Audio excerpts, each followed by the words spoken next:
मधुमालती या Rangoon creeper एक ऐसा पौधा है जिसे एक बार आप अपने गार्डन में लगाते हैं तो उसकी कटिंग से बहुत सारे पौधे तैयार कर सकते हैं।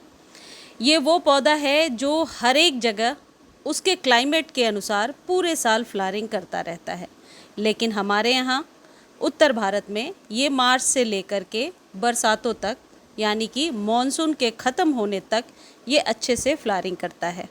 जब ये पौधा नया होता है तो इसके फ्लावर्स वाइट कलर के होते हैं, लेकिन जैसे जैसे ये पुराना होता जाता है, साल, 1.5 साल, 2 साल गुजरने के बाद इस पौधे के जो फ्लावर्स हैं वो पिंक कलर के होते जाते हैं। कई बार मिक्स भी होता है, पिंक और वाइट का कॉम्बिनेशन देखने को मिलता है। यदि आप कोई खुशबू वाला पौधा अपने घर में लगाना चाहते हैं जिसकी फ्रेगरेंस बहुत तेज़ हो, तो ये मधुमालती या रंगून क्रीपर को आप घर में ज़रूर लगाइए। जैसे जैसे शाम होती है इसके पौधे से बहुत अच्छी खुशबू आती है, इसके फूलों से बहुत अच्छी खुशबू आती है और इसके फूल बंद भी होने लगते हैं। लेकिन जैसे ही सुबह होती है इसके फूल वापस खुल जाते हैं, वही फ्लावर्स जो बंद हो गए थे, लेकिन फ्रेगरेंस उतनी तेज़ नहीं होती है।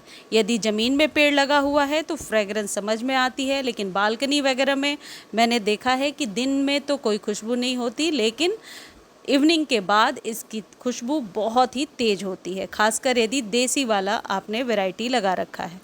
अब बात करते हैं कि इस पौधे को सनलाइट कितनी चाहिए। देखिए, फूलों वाला पौधा है तो सनलाइट तो ज़रूरी है इस पौधे के लिए। यदि ज़मीन में लगा है तो पूरे दिन सनलाइट में रहता है, लेकिन बालकनी वगैरह में यदि आपने लगाया है तो 3 से 4 घंटे की धूप इस पौधे के लिए ज़रूरी है। इससे थोड़ा ज़्यादा हो तो सही है, लेकिन इससे कम में आपके पौधे पर गुच्छों में फूल नहीं खिलेंगे, कुछ फ्लावर्स ही खिलेंगे। इस बात का ज़रूर ध्यान रखें कि मधुमालती को धूप की ज़रूरत होती है। अब बात करते हैं कि यदि इस पौधे को बालकनी में लगा रहे हैं तो कितने बड़े पॉट साइज़ का चुनाव करना चाहिए।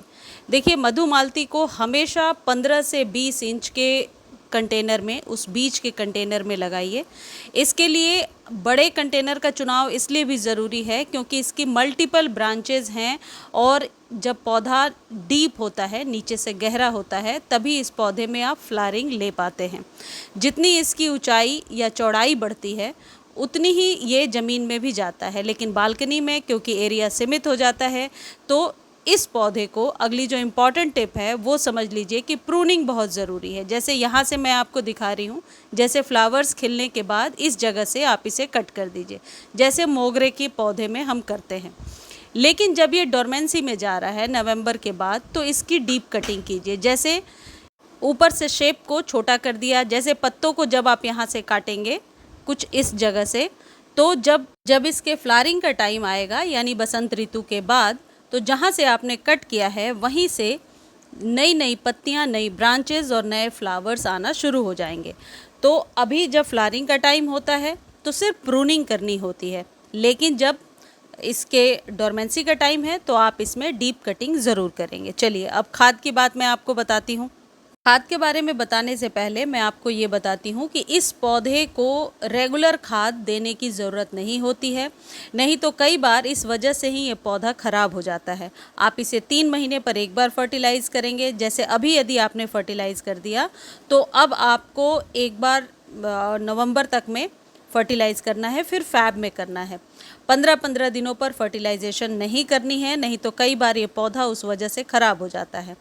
इस पौधे को हमेशा सैंडी सॉइल पसंद होती है, तो जब आप बना रहे हैं इस पौधे के लिए सॉइल, तो इस बात का ध्यान रखेंगे कि 30 to 40% आप इसमें सैंड मिलाइए, बाकी के रेशियो में हाफ आप कंपोस्ट किसी भी प्रकार का और गार्डन सॉइल मिला करके इसे बना लीजिए एक बार मिट्टी, तो पौधा आपका सालों भर अच्छे से चलेगा। अब आपको अभी इसमें मस्टर्ड केक का फर्टिलाइज़र अभी देना है, ये पाउडर फॉर्म में देना है। ये जो इतनी बड़ी चिप्पी दिख रही है ये आपके 15 से 20 इंच वाले गमले के लिए बेहतर है। ग्राम्स में बताना मेरे लिए थोड़ा मुश्किल है, तो इतने बड़े केक फॉर्म को आप पानी में रात भर भिगो करके रखेंगे। 1 लीटर पानी ले लीजिए।